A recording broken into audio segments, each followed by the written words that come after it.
All right. Are we ready? In 4, Captain. 10-4.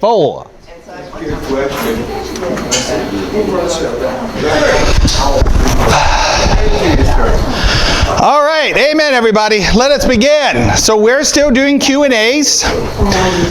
So we're doing questions and answers. So we're not doing something ladies. Oh, I'm sorry. Yeah. They were questioning. Me. Yeah. They were questioning your answer. So we're doing Q&As, and we're answering questions that people wrote in.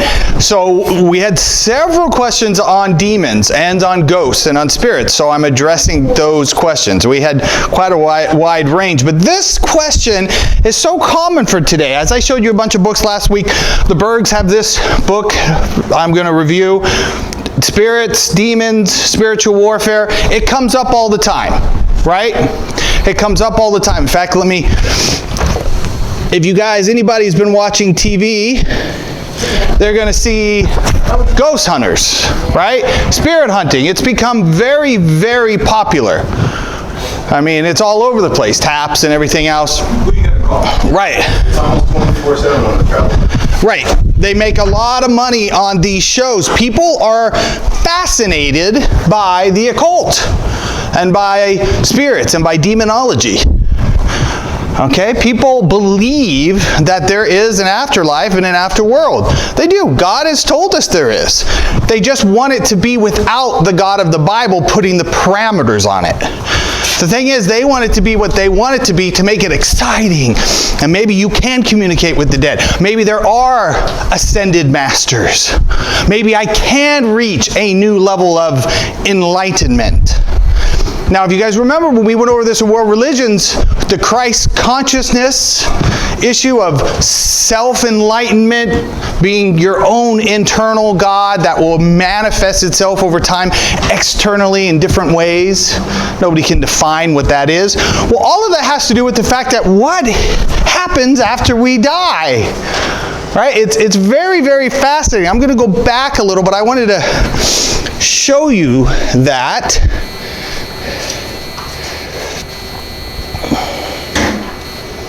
So the question was, are there still demons among us?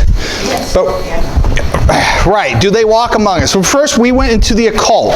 So when we're dealing with demons and we're dealing with paranormal or supernatural, we're getting into the esoteric, the hidden, the secret.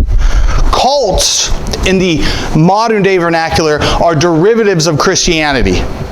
And they have secrets and they have esoteric, but that's not what it's about. It's not purposely promoting the dark side. Whereas the occult, even if they claim to be white witches, they're actually dealing with the dark side. And they know that the dark side is always supposedly right at their door. They just think they're only dealing with the good side. Angels instead of demons. Like I've said before, anybody ever driven by a psychic shop? In Norco. Do you guys notice it's full of certain, not only crystals and obvious paraphernalia, but you drive by a psychic shop and you're going to see Mary, you're going to see all the saints, the Catholic saints. You guys notice that? Everywhere, all throughout.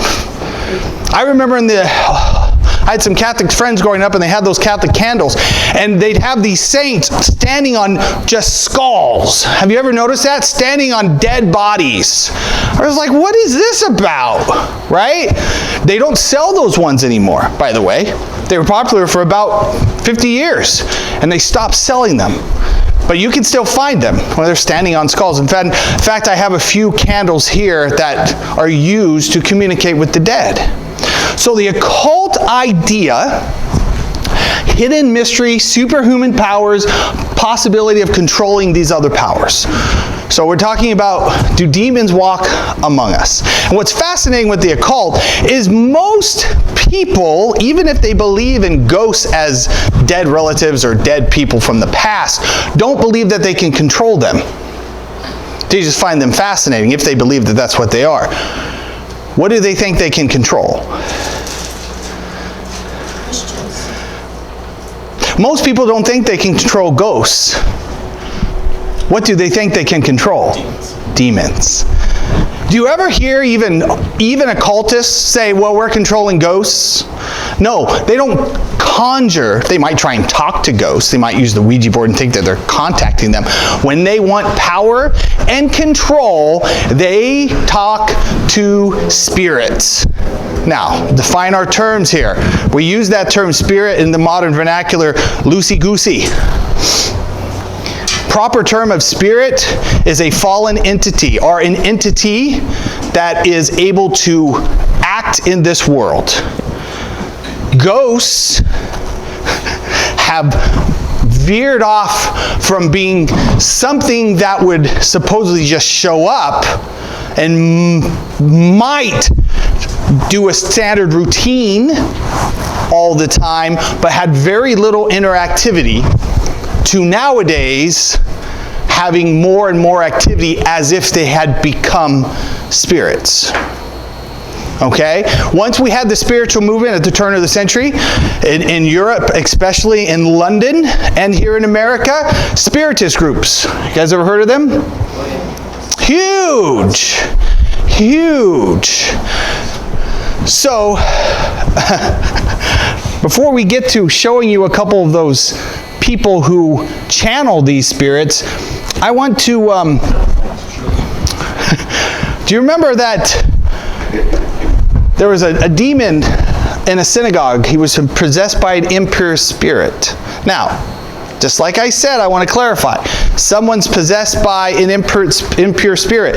They, even today, don't say someone is possessed by a ghost, do they? When someone talks about possession, they're talking about what? Demonic possession. Okay? So I want you to visualize this. The way that people are trying to keep this fun today is by separating the occult and possession by fallen beings that have power to ghosts who are supposedly dead people or dead humans who have no power in this world. Huh? They haven't crossed over. So, yes. Yes. So your standard teaching on this is they're stuck here for several reasons. I just read a whole section in Ron Rhodes' book on this today. This morning, as I was preparing for this, I decided to read one section on him, and he was saying, okay, comment. They're either stuck here because a loved one, they haven't been able to communicate that they're well or everything's okay, so they haven't crossed over. They're stuck here because they're angry and they want revenge, and they haven't crossed over. They're stuck here because they love something here, their stuff, their house, whatever, and they can't release it, they haven't crossed over. Okay? Usually those are the three reasons people give. What examples? Ghost, that movie Ghost, he was sent back to help protect the one he loved from people who were trying to kill her. Remember that? The Sixth Sense, he couldn't let go of his life, and yet his interaction was always kind of spacey. Do you remember that? So the world today says, see, that's a ghost. They don't know they're dead half the time, or if they do know they're dead, they don't want to leave. Remember the movie The Others? Supposedly it was a woman who killed her children, and they were in this old cottage that happened during the Civil War, and she couldn't go, and her children were stuck there too, and she didn't understand why other people were in their house. Sounds good. Okay.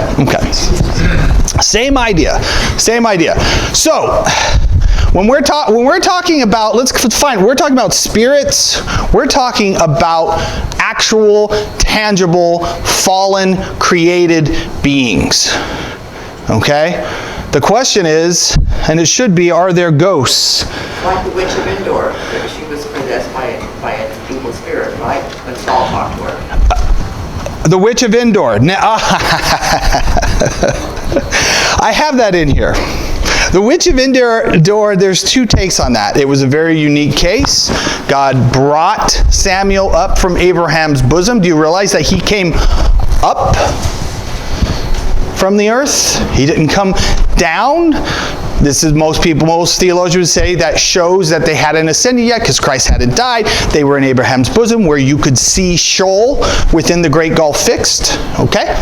So either God brought him up making a point, or it was a deceiving spirit. Most people, I would say most theologians believe God did it as a unique case to make a point against Saul. But I think it was just an evil spirit. could be. We don't have proof either way. But it was to make a point against Saul. But what Samuel said, right, doesn't seem like a deceiving spirit. Yeah. It seemed like something Samuel would say. Okay, now, let's continue. We already did Noah can serve two masters last week. So what do we do when we're taking, okay, so we're involved in spirit warfare. Before I get into this, I have to make a clarification. The question is, do demons walk amongst us? The answer is a resounding yes. They are here, they are amongst us. Now, last week we asked, are they in physical form? It seems that, at least now, they are disembodied. Okay? I'm not going to say they were always disembodied. Well, in the Bible, they entered people, and yet they had to be cast out, so they did enter the body in the Bible. Right. Is there an instance where it's possible that they were not disembodied? Prior to the flood. Prior to the flood. It appears that in Genesis 6, see, there's a lot of people who say that they possessed men, and those men took wives in Genesis 6. But that doesn't make any sense, because it just would mean that these men were out raping women. It wouldn't affect their sperm. They wouldn't be able to create a race of giants. Doesn't make any sense. The sons of Seth would just be other sons, just men. This was a unique breed of men. You don't believe they could have been children from the Garden of Eden? Because that's what I believe. How do you mean? There were plenty of children from the garden. I believe that they were of the people of that. They were of Adam and Eve, and they were the ones that were born in the garden before they were cast out. And these were the sons of God. That's what I believe. So wait a minute. I know everybody doesn't believe that. So wait a minute. Let me just ask. Okay, we're here for questions. This is Q&A. So are you making an assumption that the curse of that God said that when he created Adam and Eve, he told them to be fruitful. Sure he did. And I believe that they believed God, and I believe they were fruitful and multiplied in the garden. I believe they had sex in the garden and had children. And then, whenever they sinned, God told Eve, from now on, in other words, from now on, you're going to have pain when you have children. So that tells me that she had children before she was cast out of the Garden of Eden. And he told Adam pretty much the same thing. You're going to have, now when you toil the land, before he toiled the land and there was no weeds or anything, now he's saying when you toil the land the next time, you're going to have weeds and thistles and stuff you're going to have to take up. Okay. That tells me that he toiled the land in the garden, and after he was cast out, it now has weeds and everything in it. So that's like my belief that there were children, and I think that those were the sons of God. That's my belief. okay. And I don't think anyone's going to change that, because that's what makes sense to me, because that's what God told them. Well, okay. Still, I'm not getting how the same curse on Adam and Eve, being that he is the federal head, wouldn't fall on the children to make them just as fallen as everybody else. Sin. It was before they had sinned. And so why would God punish children that hadn't sinned? These were the kids. These were when they went up. Were you born under original sin? Yes. Why? Because my parents were born under original sin. Why? Basic. Adam's sin. And Eve's sin. That's why she's called the mother of all living. Okay. Descendants of But Adam and Eve's children after they sinned. So there are people on the earth who were born pure without sin, just as Christ was born. At that time there were, but what happened? They became fallen because the men found them attractive and, and they intermingled like the rest of the world. So wait a minute, but if they, That made them sin. In other words, So they sinned freely apart from Adam's sin, according to your thinking? according to my thinking, yes, they were the ones when God says that they saw that they were beautiful and they made it and they had children.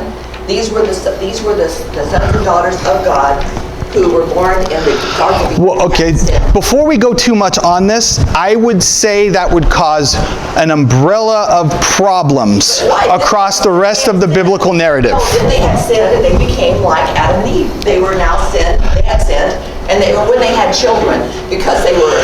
So, I mean, just quickly. So why couldn't people be born without original sin and fall on their own? Because they had sinned too.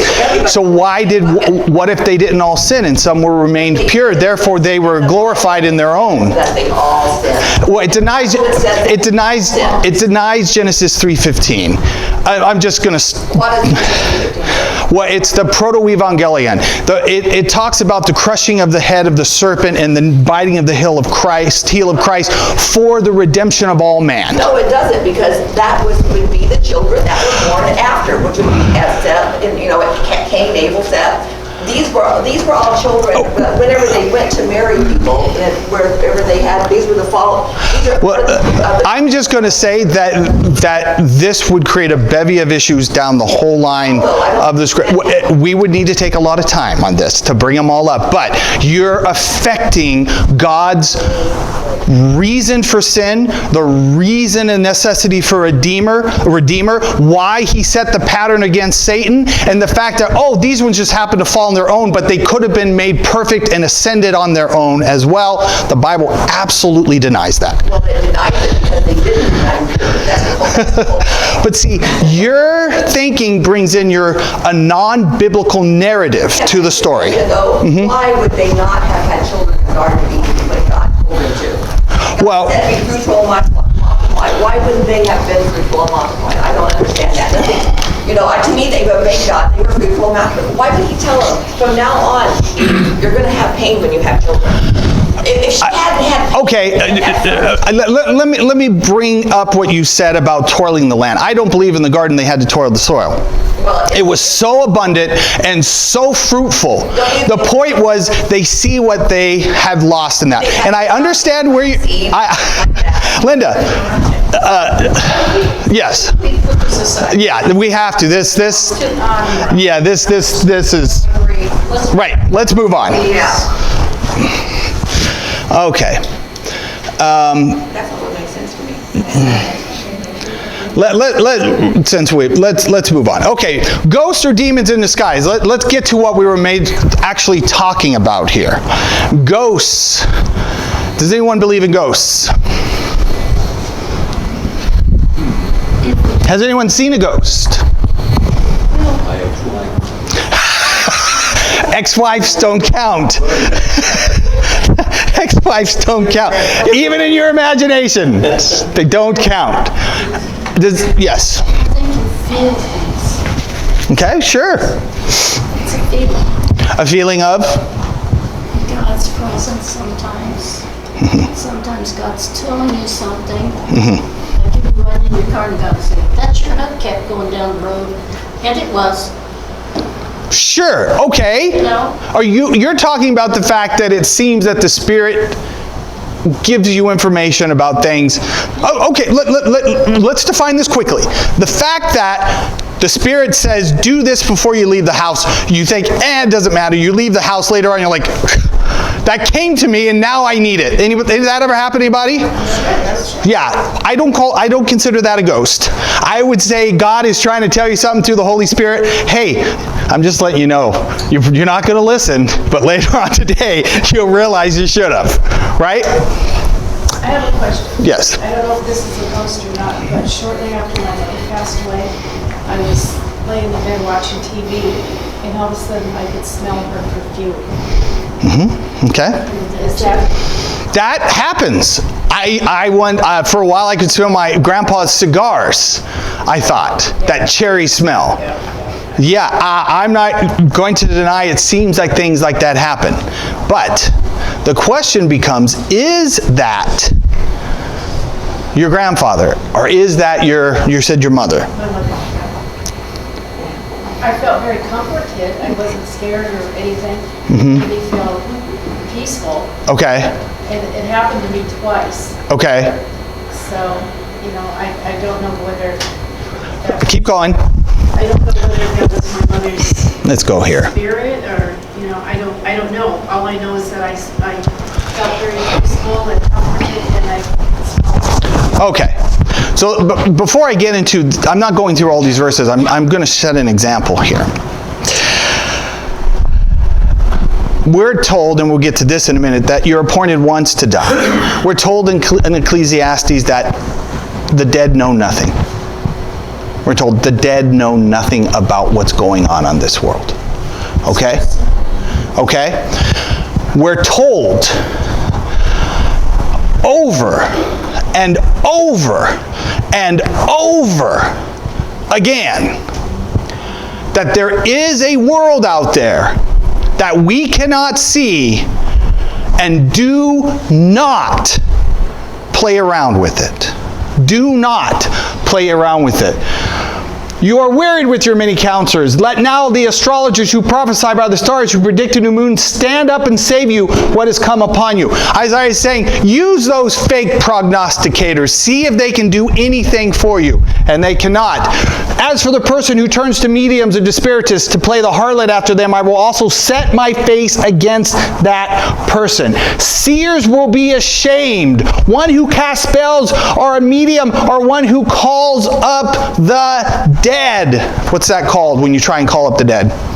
Necromancy. Okay? When you talk to the dead, when you pray to the dead, when you try to call up the dead. Okay? That is necromancy. But as for you, do not listen to your prophets, your diviners, your dreamers, your soothsayers, your sorcerers who speak to you, saying you will not serve the king of Babylon. Do not let mediums or spirits, do not seek them out or to be defiled by them. Yes?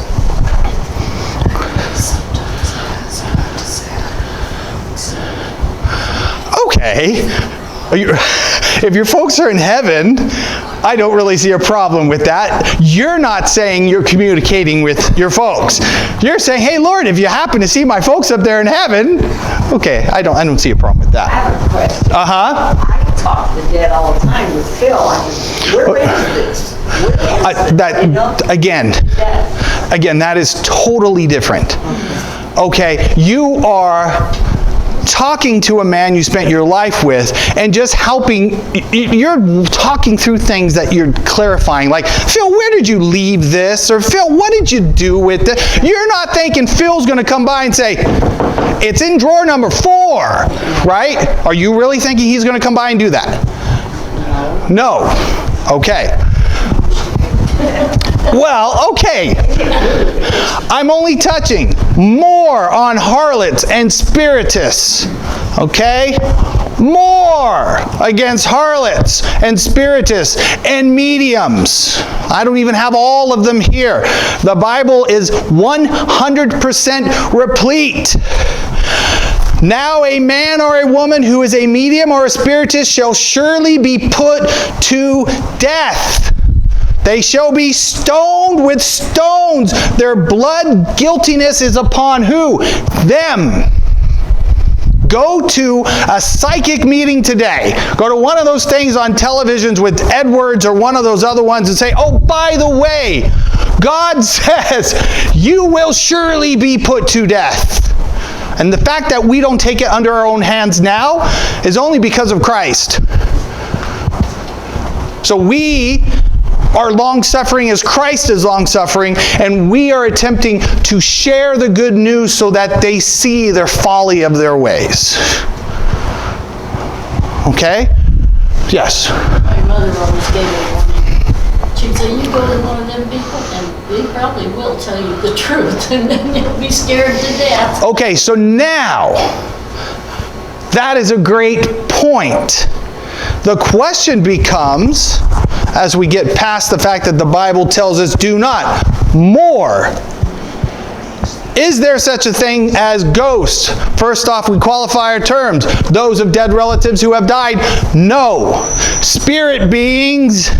Yes. Those are not ghosts, as the modern people would say. Ghosts are terms of dead people.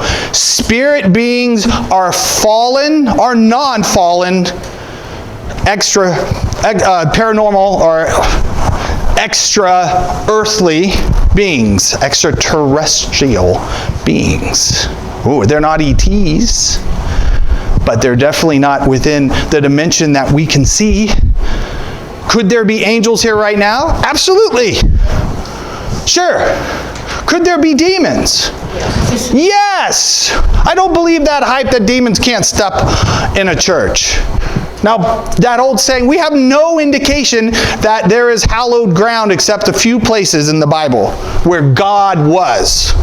Don't step here. What did God say to Moses? This is hallowed ground. God was there. Nobody messed with it, right? Don't touch this mountain when I am on it. Tell your people if they come close, they will die. It is hallowed.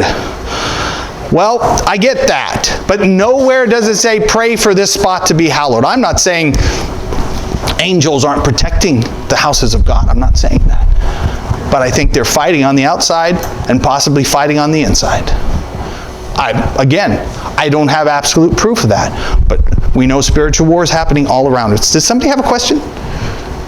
Yes. The Ark of the Covenant, if it were to fall, they touched it, stayed with it, and they died. They dropped dead on it. Did everybody die? No, just the ones that touched it. No.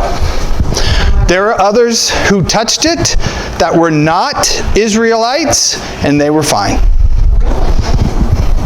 Now, it messed with all, like the Babylonians or the Assyrians had it, it would mess with their gods and knock them down. It would mess with the whole city.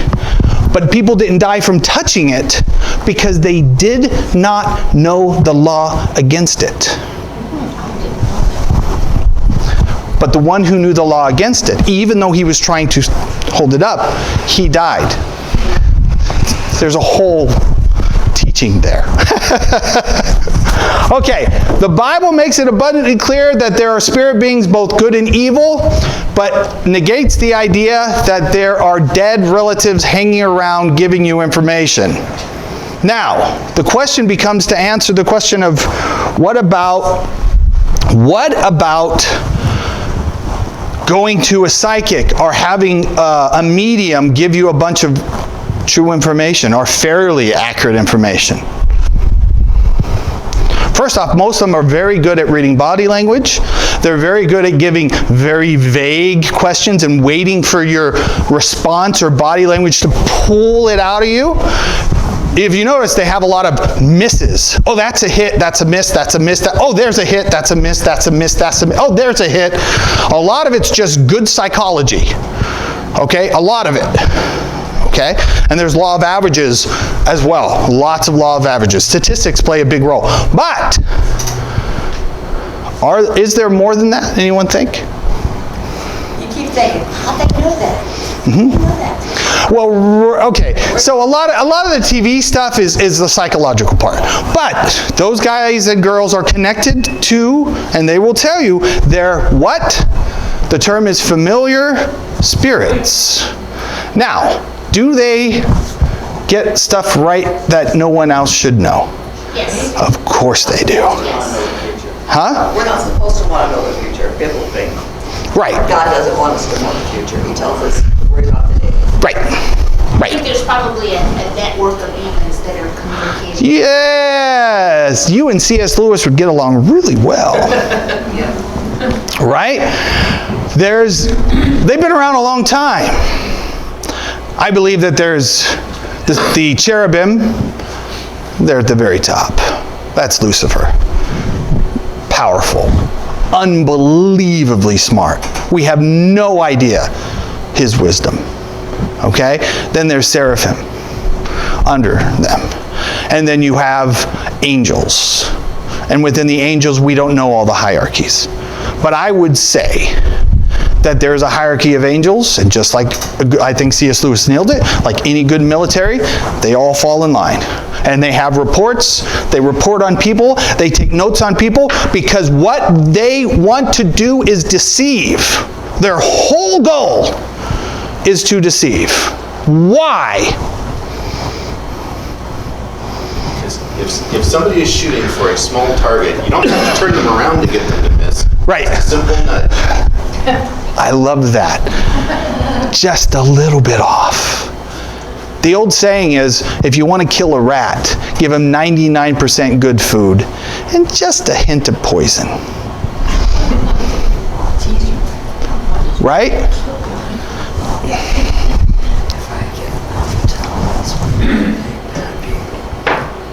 I'm sorry, say that. If you give money to the homeless people,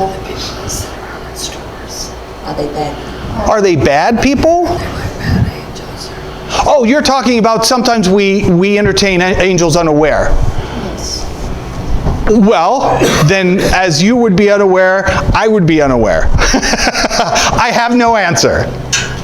Good and bad. Motives of people who are begging, you know, pray before you do it. Gail? Oh, my dad always spoke to this man who come up to his back door and he said he wanted food, so he gave him food. And he said he turned around, the guy was gone, he couldn't see him walking down the street or nothing. He said he always felt it was an angel unaware.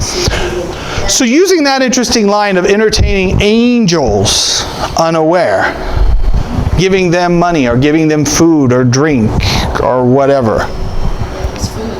That takes us to Genesis 18, I would say. Somebody want to open Genesis 18 really quickly?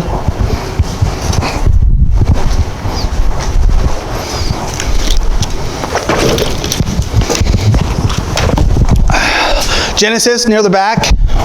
Front. Oh, thanks. I'm glad you asked. One verse. Thank you, Gail. The book of book of endings? Is that it? Book of ending? No? Oh. Why don't you start at verse 1? Who has it? 2 is what we want to start with, but start with 1. And the Lord appeared to him by the oaks in Mamre as he sat at the door of his tent in the heart of the day. He lifted up his eyes and looked, and behold, 3 men were standing in front of him. And he saw them and ran from the tent door to meet them and bowed himself to the earth. He said, O Lord, I have found a favor in your sight, and I pass by your servant. Let a little water be brought, and wash your feet, and rest yourselves under the tree, while I bring a morsel of bread, that you may refresh yourself, and after that you may pass on, since you have come to your servant. So they said, do as you have said. And Abraham went quickly into the tent to Sarah and said, quick, 3, Keep going. that says, 3 measures of fine meal. of the flour, Okay. There's a fine, knead it and make cake. And Abraham ran to the herd and took a calf, tender and good, and gave it to the young man who prepared it quickly. Then he took curds and milk and the calf that he had prepared and set it before them, and he stood by them under the tree while they ate. And stop. While they what? While they ate.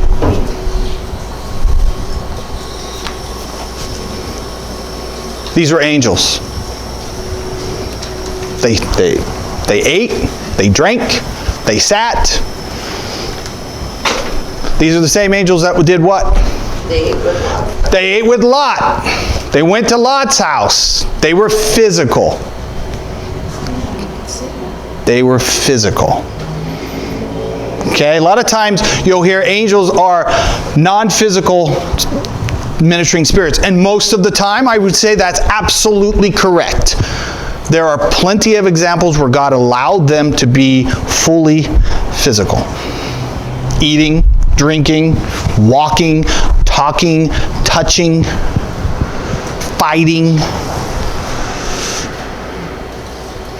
And Some- the angels were noted for bringing a message, for the point of bringing a message to someone. Right, oh, absolutely. Primary role, besides ministering spirits, is messengers. I mean, when they would show up, I mean, the Annunciation, right? And there they were in this form, this majestic form. But what about at the tomb? There's these beautiful men were at the tomb. These beautiful men. Why do you think they wanted these men? They were so perfect. In Sodom and Gomorrah, you get all these aberrant people because their beauty must have been unsurpassed. right? That's why they were so desired. In fact, that they were so sick in the head. But you got to think, why would angels have imperfections? Right? Why? They don't have a bunch of scars from falling down and stubbing their knee, and they must be magnificent to look at, right? But then when you meet them unaware, probably get all kind of messed up. Yeah, look a little less beautiful. Who knows? It's amazing, huh? It's amazing. So, those are good spirits. It appears from several verses that the fallen ones after the flood, as part of the punishment, are sometime, I'm going to say sometime, possibly before the flood and after the flood, depending on how we look at before and after the Nephilim. God decided to stop that. We just don't seem to see it today. I'm not going to stand on that absolutely, but I'm going to say we just don't see that today. We see them what? Possessing people. We are what? Legion. Right? The demoniac of the Gadarenes. And they were able to inhabit people. They were able to inhabit animals. Pigs. So do you think they're able to inhabit things? Objects? I've heard of them doing that. I've heard of them doing that too. I've got a quick videos I'll show you. We'll get to that in just a sec. Hebrews 9:7, man is destined to die once and after that to face judgment. Does it say that man is destined to hang around on the earth and bug their relatives and other people and hide in spooky places? No? So who are you going to believe? The Bible or TV shows that are trying to get your attention? Okay? Conception one time after Jesus rose from the dead. Absolutely. I'm not denying unique cases, but they were established as unique cases for a certain point to be made. Samuel is a unique case. Okay? Those who walked for 40 days, who rose, that is a very unique case. Okay? Good point? Absolutely. But we're told about it, and it was very unique because of a purpose. Because of a purpose. Did they walk for days, or did they have to die again? I mean, I don't really know that answer. Most people think they ascended when Christ ascended. Okay. We're not told exactly, but they didn't have to die again. That question has come up, but it's not like, oh, Uncle Bob had to die again or whatever, right? No, we believe they were in this body that we don't understand. But so was Jesus. Jesus would just be in a room. People who say, oh, Jesus would walk through the walls. No, he was just there. He was just not there. Do we have examples of non-dead people doing that? Absolutely. We have the Ethiopian eunuch and Philip not being there. Yes. Now, Lazarus. Most people think Lazarus had to die again.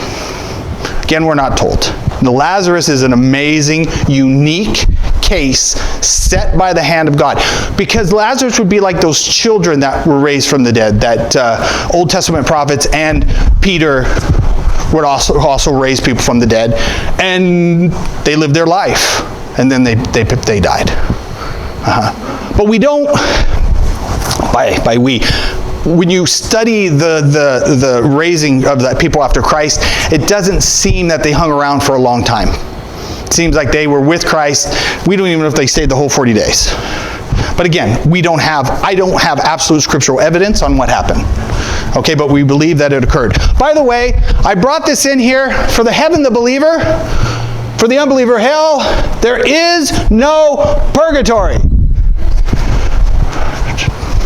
You guys ever heard of purgatory? Oh, yeah. Before we get to these, did we have time? What is purgatory for my ex-Catholic friends? Purgatory, as I understand it, is a place where you do penance for things you've done wrong with the hope of being redeemed. Okay. Yes. And besides you doing stuff in purgatory, what else is happening on earth? Oh, they know what we did. Well, what else is happening on earth according to the Roman Catholic Church? When a coin in the coffer rings, a soul from purgatory springs. Come on, pay your money. Get your loved ones out of purgatory today. Come one, come all. Guess you haven't paid enough. They're still there. Okay? So the Roman Catholic Church adopted this from an apocryphal book, 2 Maccabees, where the Jews were in a battle and they were praying for the souls of the dead, and they offered sacrifices for the souls of the dead.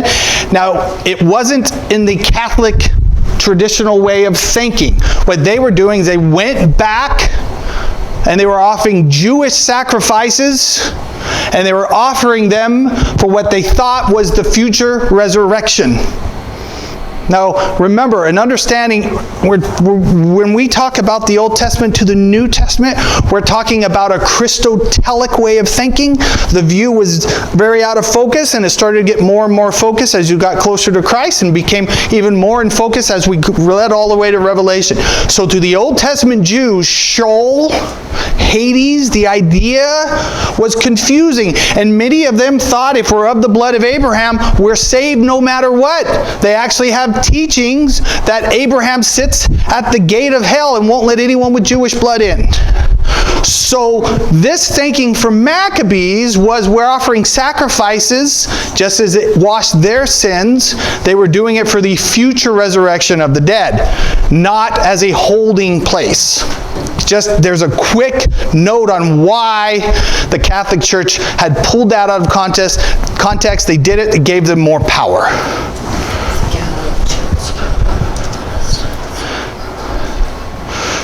During the Reformation and the Counter-Reformation, yes, it was an attack on the Protestants, absolutely, and the Anabaptists and others. Okay,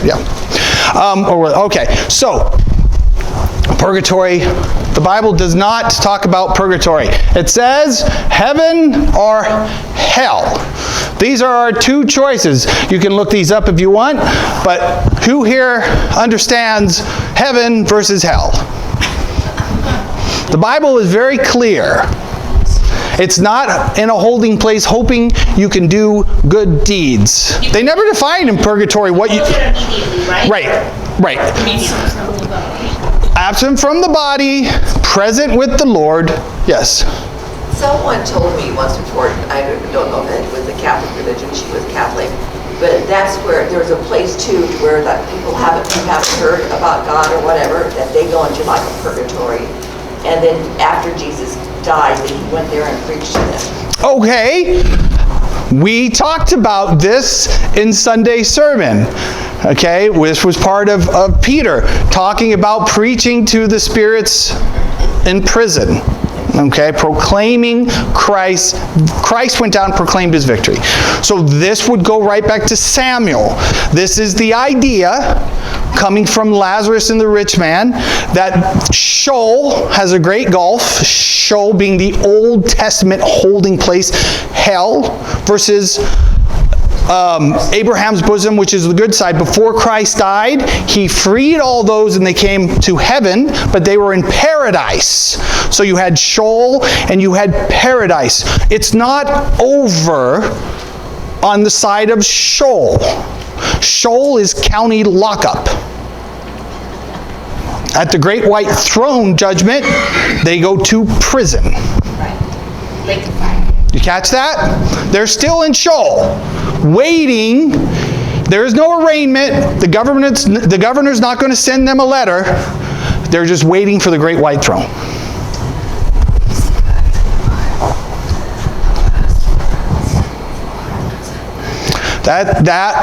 That's the rich man. Rich man and Lazarus. And he could see what's past the great gulf fixed. He was in Sheol, hell. We'll call that hell. We'll call the lake of fire, the final permanent place, Hades. Okay? So, sorry, I should have said Hades before. I should have said Gehenna. Sheol and Gehenna. Yeah. Or Tartarus. The place of demons. Yes? Okay. All right. I'm going to show you a couple of things. Here we have, going back to ghosts. I want to... Ghost lab to paranormal state. Seems like you can't flip through your cable channels without coming across a reality ghost hunter show. They may seem innocent enough, but what happens when an investigation into the unknown makes you a target for dark occurrences that you can't explain? Hi guys, happy Halloween again. I don't know who's counting. There's a little bit of bad language. I'm sorry. He's got a spirit board, which is a Ouija board. Holy shit. The cross caught on fire. The cross caught on fire.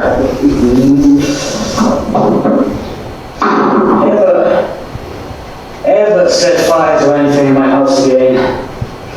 So he keeps playing. Exercise. That's a spirit board.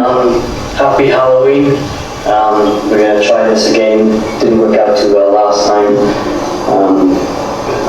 I'm a bit like this. 1, 2.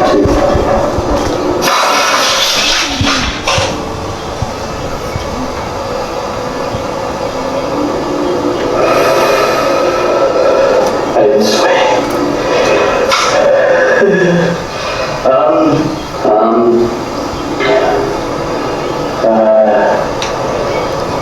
One more scene I want to show you. Right. This goes on and on. The power of Christ compels me. He's mocking from the movie. Okay, so the throwing of stuff like this, his whole kitchen gets thrashed. This power of Christ compels you. He doesn't say it with any truth or conviction. Where does that come from? The Exorcist, right? Remember that? That's where it comes from. He's playing around with a spirit board. I'm going to come back in a I sec. think that's for real. Yes. I'm not gonna be honest. Why are you asking if I think it's for real? Because, I mean, No, it's a great question. I see things like that, and I think they can do so much good stuff. Yeah, I don't believe it. Some of it can be staged. Yeah. I agree. Some of it can be staged. And I don't believe. I have seen some stuff with my own eyes that was never staged. Yeah. Can it be staged? Absolutely. Do I believe sometimes they stage it because they want to get attention? Absolutely. Do I believe somebody who's calling on the Ouija board and allowing this? They're allowing stuff in their house. Now demons, let's if God allows it, and I think God is allowing it more and more. Why? Because he's letting those who wish to be deceived to be fully deceived. I think that's a mouthful. These are people who are looking for that kind of stuff, and sometimes I think They're attracting it. Okay, a lot of times it can be faked. We're going to look at one more thing. Well, two more things quickly. If you see here, this is what's going on right now. Promoting the dark arts. Promoting it to children. Saying, come on, enjoy coffee. Do you realize that Starbucks is Minerva? She's a siren. She's an occultic siren. Okay? Now, there's a lot of them. I was going to show Jay-Z Nider Ramp. I'm going to show this one. This one happened in the 40s, I think, or 50s. And she was one of the more modern spiritists, and she had a spirit named Seth. It's odd. They often have a British accent. I don't know if you've heard of channeling, okay? But this lady is channeling an ascended master or familiar spirit. They know if some of you are more serious people will forgive me, and I close my eyes so as not to embarrass you. They know that existence is fun. Okay, I'm not going to go over the whole thing. That fun is Okay, so that accent, that weirdness, that action is very common. Channelers all over. The interesting thing about channelers, and we'll get more into this next week as we finish this part of this question and A, channelers always have the exact same message. The exact message is Jesus Christ is not God. You don't need him for salvation. Look inside yourself. You are your own God, and salvation comes from within. Every channeler from the past to now gives the same message. It's a demonic message straight from the pit of hell.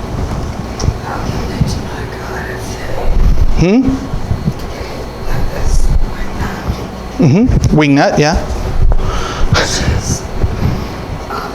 Allowing herself to be a vessel to a demonic spirit. Of course she does. She has decided that to shut off the truth that God is good and the familiar spirits are evil. She's hardened her heart. And God will allow people to harden their heart and just keep pushing them. Fine, if that's what you want. And people who invite them in, it appears that God allows them to affect them. He gives them over to their sin. We're back to Romans 1. Okay? So we're going to stop there. Any questions about ghosts versus spirits? Are there ghosts? No! I'll say it again. No! There are no such things as ghosts. Are there apparitions and things like that? I would say they're increasing. Why? Because the time is short. And Satan is using every trick he has. I haven't even gotten to the part that he will use lying signs and wonders. He will start to imitate the miracles of Christ and the apostles. Yes? Another thing that I think is important is that people do not become angels. I hear people say all the time that someone died didn't become an angel or something like that. Is that biblical or is that a cultic teaching? It's a cultic teaching. Myself, they're telling people they're not going to be an angel. They're never going to be anything. Never be an angel. You know, once we're born what we are, and that's what we stay. Yep. So. Yep. Absolutely. Absolutely. We will never be angels. But you hear that all the time. But why would we want to be? God made us unique. He fashioned us. And one day we will actually be above the angels. Again, that's one reason a lot of people say that the angels rebelled. Satan didn't like to hear that and said, I'm never going to be below those humans. Yeah. They usually say when a child dies, now it's a little angel. Okay, that's I know, but they're just that's a term of endearment. But it's still not a good thing to say because you're telling people, and there's people in the world that they honestly believe that. True, but I think if someone says that to a little child, fine, as long as they're teaching a biblical narrative as that child grows. They're saying, what a perfect little baby, in essence. Yeah. But still, yeah. Okay, one last time. Are there such things as ghosts? No. No. Are there demons? Yes. Are there good angels? Yes. Do in certain ways they interact with us? Yes. We all have one. Does it appear that with cameras and the ability to record things more, and I think with God letting his hand step back in the times of the end, we're seeing it more and more active? Yes. Yes. Okay? Does it clear a few things up there? I have a question. Yeah. If you're sitting in your living room and all of a sudden you want that, like you see something over there. So this is, okay, so I'll clarify this thing up very fast. Peripheral vision is not to be relied on. Shadows, the sun setting, all kinds of things, the wind, whatever. People always say, I saw it in my peripheral. Well, okay, don't rely on that.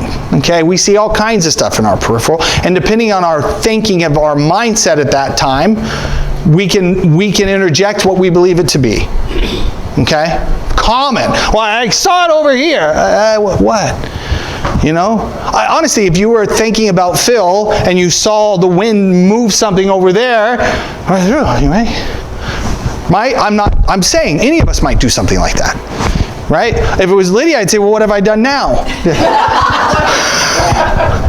Our brains are wired to take strange things and put them into things we recognize. Right. That's why we see images in clouds that are just big old puffy things. But you can see a dragon and a dog and uncle. Absolutely. That's it. And yeah, and you can get along with it. And that works with your peripheral vision or your senses as well. Absolutely. And what about everybody right now? They're seeing, people from outer space. Next week, we'll finish this section with UFOs. Yes. Because we have to address it. Yes. We have to address it. Okay, don't get so excited, young man. Okay. Let's pray. Father God, thank you for this wonderful time where we can learn your truths, basing everything on your word, Father, so we know the tricks of the enemy, Father, and we can steadfastly fight for truth, Father, and know that what you say is what we rely on, the rock that we stand on, and everything else is a falsehood. We thank you and praise you in Jesus' name. Amen. Oh, yeah, she must have been British. Bad teeth. Yeah, it's because that's what it's socialized. Yes, socialized, yes. That makes sense to you guys, or did I lose you? Did I lose you? No. No, it made sense? No. No, okay.